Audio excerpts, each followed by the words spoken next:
मेरे ख्याल में माजी से जो है वो कुछ ना कुछ सबक तो सीखे हैं। हम ये नहीं कह सकते कि 1947 में जो सूरत हाल थी वो आज 2023 के अंदर भी वैसे ही है। शायद आप समझ सकते हैं कि मैं एक ऑप्टिमिस्टिक आदमी हूँ, तो मैं फिर भी अच्छाई जो है वो ढूंढने की कोशिश करता हूँ। हाँ, मेरे ख्याल में सवाल अलबत्ता ये ज़रूर होना चाहिए कि जितना हमने सीखना चाहिए था, क्या हमने वो सीखा या नहीं सीखा। मिसाल के तौर पर एक शख्स अगर 10 जमातें पूरी पढ़ लेता है तो फिर आप यही एक्सपेक्ट करते हैं कि वो अब तक मैट्रिक कर चुका होगा।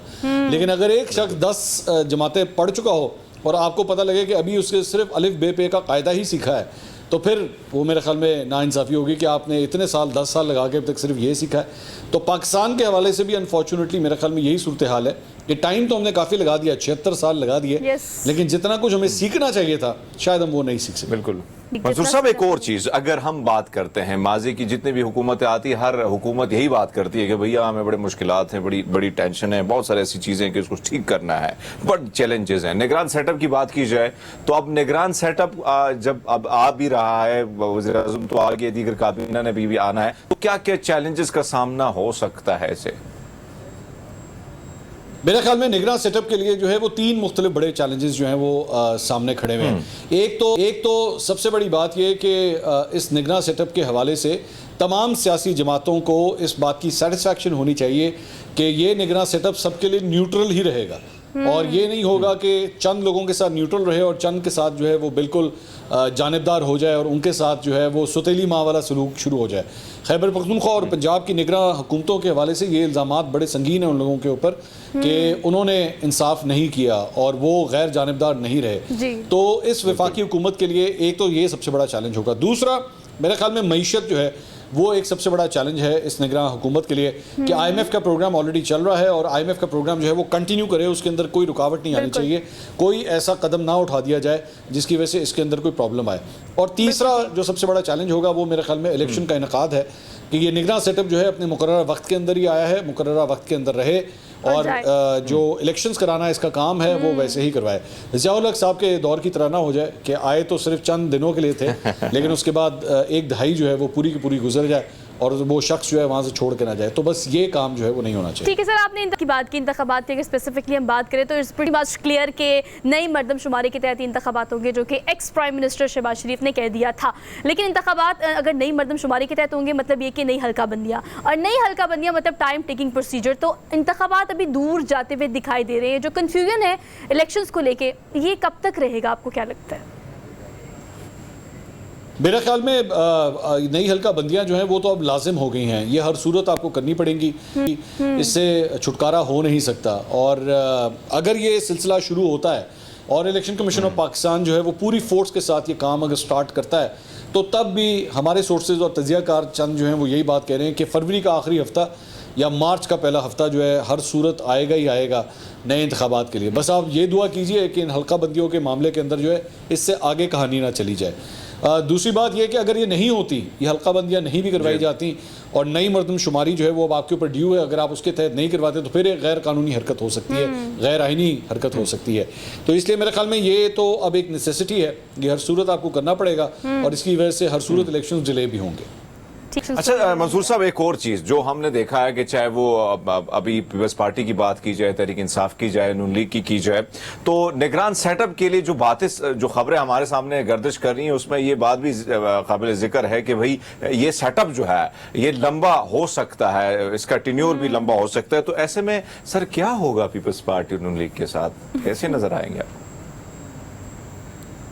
मेरे ख्याल में नून लीग और पाकिस्तान पीपल्स पार्टी ने अपना एक बैरोमीटर, एक रेड लाइन रखी हुई है कि जिस तरह मैंने आपको बताया कि फरवरी और मार्च तक जो है ये इंतखाबात डिले हो सकते हैं, लेकिन शायद उससे आगे जो है अगर ये गए तो फिर इन दोनों जमातों के अंदर भी लाल बत्ती जलना शुरू हो जाएगी, क्योंकि इनको भी फिर लगेगा कि अगर ये सेटअप आ गया है तो शायद ये लंबे काम के लिए, जो मैं आपसे पहले कह रहा था कि शायद फिर लंबे काम के लिए आया है, तो ये इनको भी इतना मौजू नहीं होगा। देखिए, सियासतदान जो होता है ना उसकी हर मुमकिन कोशिश होती है कि मैं जल्दी से जल्दी पार्लियामेंट के अंदर जाऊँ, और क्योंकि पार्लियामेंट के अंदर जाऊँगा तो मुझे ताकत मिलेगी, मुझे रेड कार्पेट मिलेगा, मुझे इख्तियारात मिलेंगे, मैं अपने लोगों के लिए कुछ कर सकूँगा।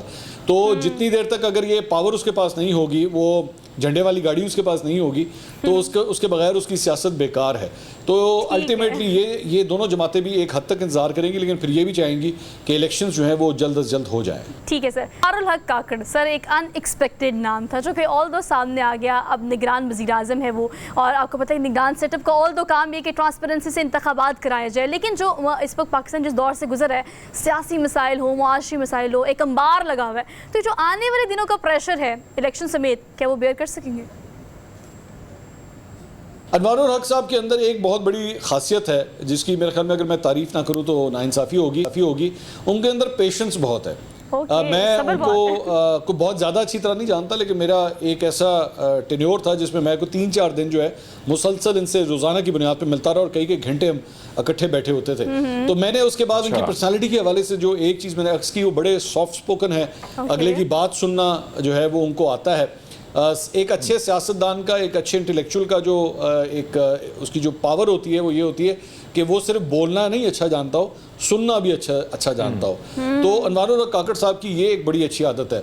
तो मुझे इनकी जो स्ट्रेंथ लगती है सबसे बड़ी वो ये है कि शायद ये सबको लेके इकट्ठे चल सकते हैं, ये सबके साथ बना के रखेंगे। वो इनकी कोशिश होगी कि ऐसा ना हो कि चंद लोग तो इनके बहुत करीबी हों लेकिन चंद दीगर अफराद जो हैं वो इनसे नाराज़ रहें। मेरे ख्याल में इनके पास एक कैपेबिलिटी है कि सबको इकट्ठा लेके चल सकते हैं, और अगर इसी ताकत का इन्होंने इस्तेमाल किया तो मेरे ख्याल में ये बहुत अच्छी चीज़ें कर सकते हैं। चलिए जी, टीम मंसूर साहब, एक और चीज़ जो हमने देखा कि सियासी अदम इस्तेहकाम हम गुज़िश्ता अरसे से देख रहे हैं।